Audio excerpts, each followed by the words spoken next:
اسلام کی تاریخ میں ایک ایسا دور گزرا ہے جو عدل و انصاف اور ایمان سے بھرا ہوا تھا۔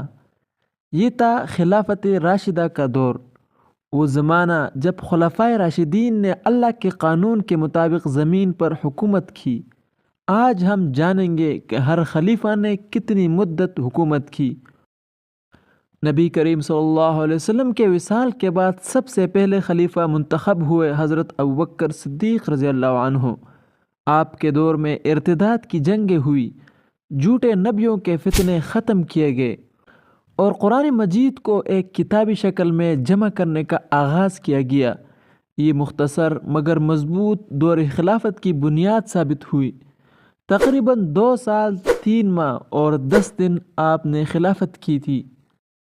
دوسرے خلیفہ بنے حضرت عمر رضی اللہ عنہ۔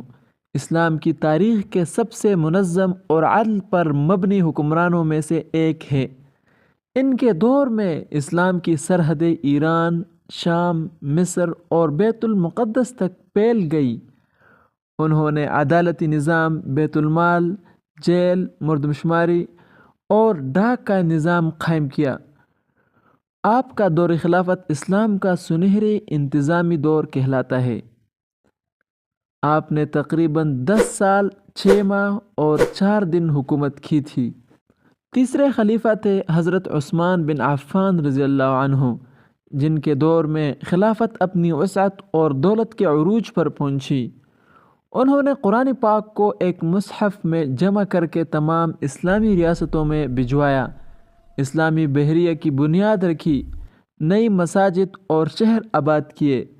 بدقسمتی سے دور کے آخر میں فتنوں نے سر اٹھایا اور 656 عیسوی میں آپ شہید کر دیے گئے۔